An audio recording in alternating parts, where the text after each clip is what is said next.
As we are going to be reflecting on this and just looking at how children are innocent, but children have put their lives in our hands.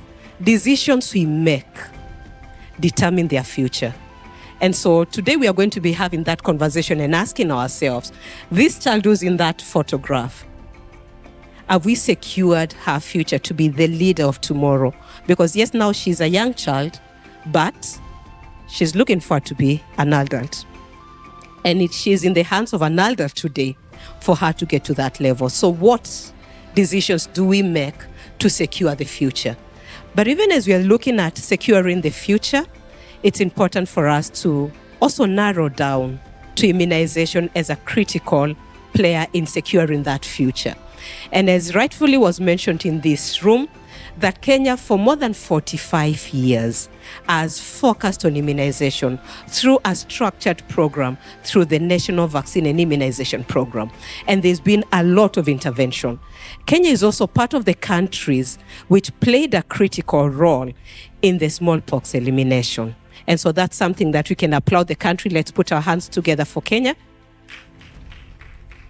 And maybe that's why some people have a mark on their upper arm. They are champions because that was the last lot that had that vaccine and we had the elimination. And we are looking forward to elimination of more diseases. So really, it's an exciting period to be here. But even as we say all this, we know that immunization is said to be the most cost-effective public health intervention. In the interest of time, let me focus onto only three things. Number one, we wish to appreciate donors through the efforts of Gavi for many years, having supported the program of immunization in our country and indeed many other countries. Unfortunately, I was born within the bracket of time between actually I belong to the boomer, what do you call it? Baby boomers of the 1945 and 65. I was born within that time, within that period. And we never were exposed to immunization. I wish it had taken place then. I would have survived the attack of polio.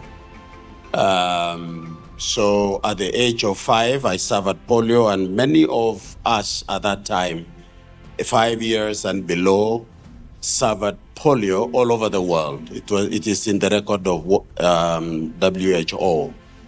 So much efforts has been done in this country after independence and maturing in the 80s. That immunization program, through efforts of many actors in the field, has really a failed immunization product from the medical world. And that has made survival rates for our people. So number one, we need to treat the issue of immunization as a component within the framework of self-preservation as a people and as human beings. Health, according to the Kenya Constitution, is a right. Is a basic right. So access to health and all things associated with health is fundamental. And that is why the government of Kenya has given itself a target of universal health care, with all the strategies of raising funding to be able to finance health care. To me also, health should be seen as a security issue. And immunization fundamentally is very important, because if you don't treat immunization as a security issue, like we deal with food security, then the future nation will have a challenge, both economically and financially. For us in Baringo County, I want to say that the level of immunization is reasonable. We have at least not less than 85% of our young children being vaccinated. And of course, as you're aware, historically, the financing of immunization has been driven by donors. Gavi, as has been said by my brother and MP from Baringo County, Honorable Koske, Gavi has shouldered the largest proportion of immunization. And the fact that we are exiting in 2029 should raise a red flag for us. As a county, you are aware that this health is a fully devolved function, meaning, therefore, counties must prepare themselves to take on that responsibility of immunization. Here, I'm wearing two hats. Number one, as a director of medical services in the county government of Kisumu, and number two, as an advocate for vaccines. From my training as a pediatrician and child health specialist, I know and understand what it means when you talk about vaccination. So number one, Kisumu County, we use one strategy, some of the strategy, and number one was community engagement and demand creation. How did we do this?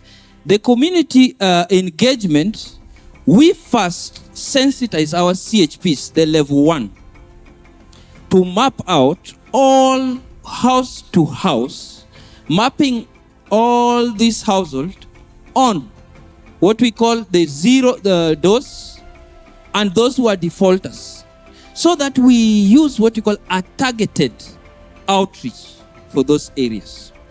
During that period, there is one of the serious barrier to vaccination, and this is what we call vaccine hesitancy.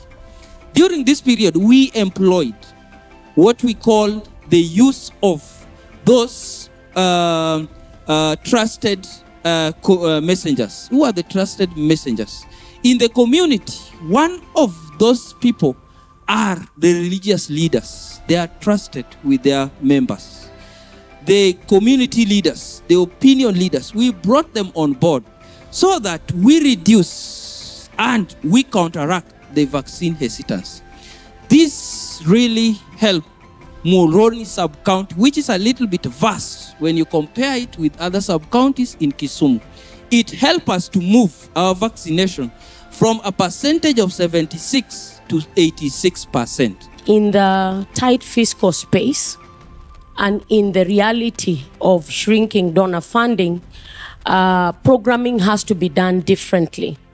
Gone are the days that CSOs would come and say, I'm running a malaria program only. Because we had the luxury to do so.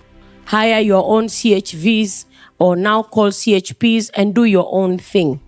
And so now we are talking about integration.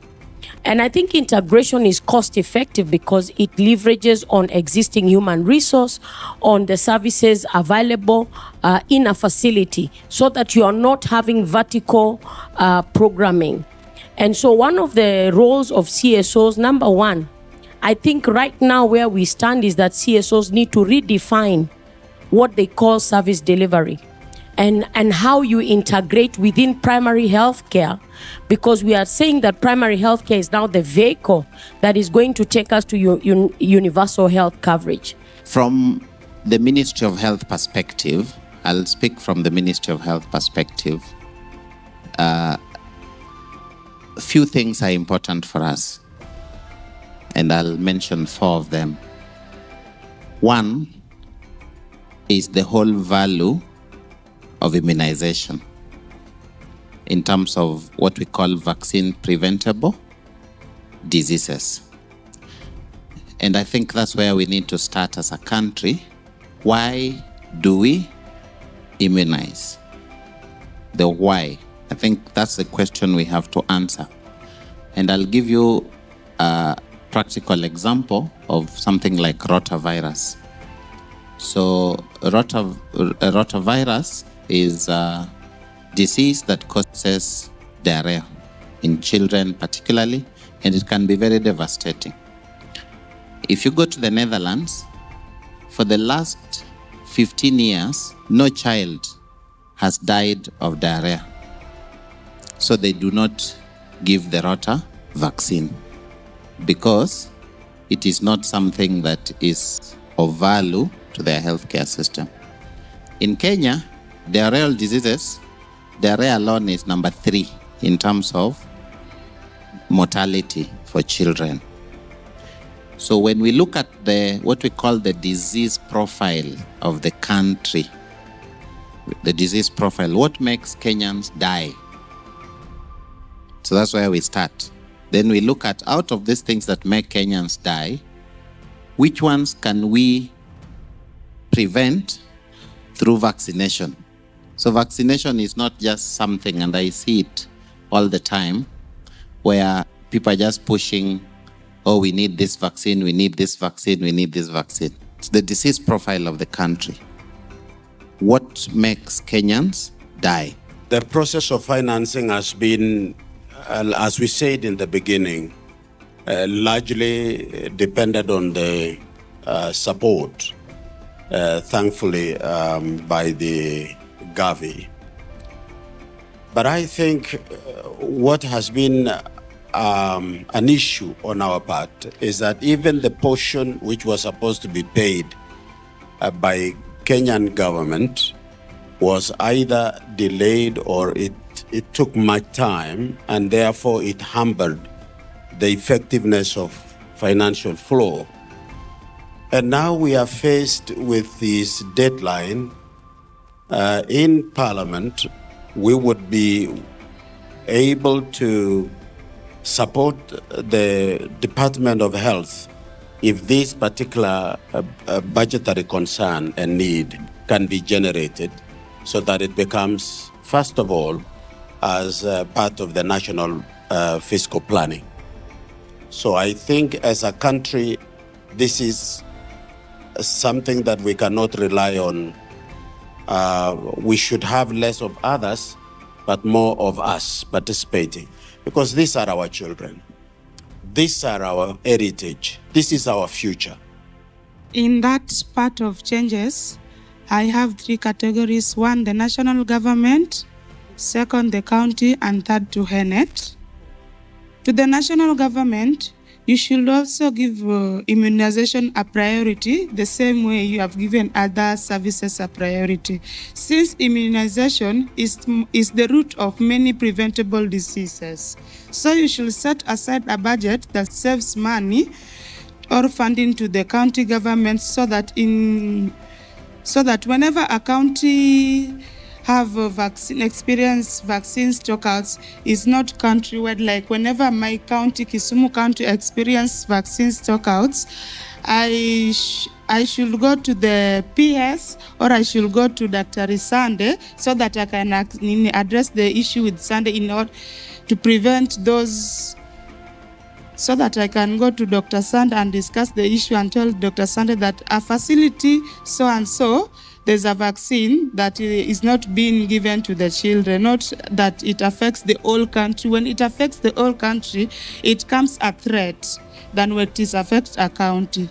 To the county governments, you should give more training to our CHPs so that since the CHPs are the one that links us to the county government, more training should be given to them so that they can give sensitization to the people at the county level. To HENNET, you should advocate for increment in the budget allocation on immunization. And secondly, you should give more sensitization to people at local level by empowering champions like me, so that whenever I talk at my community, they see the need of their children being vaccinated, especially to us young mothers, since whenever a young mother gets pregnant, there are some mental issues that is normally on their mind. So they start imagining that whenever I give birth, maybe my child may become blah blah blah. So that when they are empowered with the importance of vaccination, they see the need for their for them to take their children to vaccination. First of all, we are trying to look at where are these resources and who is financing what from the national government, county government, and who are all these players in that space of commitments. Then towards that, we are also trying to see how best to, how can I put it? How best to transition, especially looking at the building blocks. Are the human resource ready? Do we have a platform of how to coordinate the HPTs? And I think the PS was very clear here that one of the ways is how can we leverage on local manufacturing moving forward? And then the terms of logistics, how best do we do it? And how do we coordinate that space? So key to that, of course, around transition, we really need to be clear on who's coordinating and who is stewarding that. The last aspect is mostly around readiness. We may be ready to transition to where we're transitioning to is not ready. So are we all ready to say we've put the resources there, we have human resource, we have the HPTs where they're supposed to be? So that readiness score has to come out very clearly as we plan the transition. And then, of course, the sustainability plans. Sustainability, basically, we're trying to say mostly the resources, and most of the time we say it has to be exchequer, and I think we're all aligned to that fact that whatever we have to do, immunization is an investment. So let governments lead the way.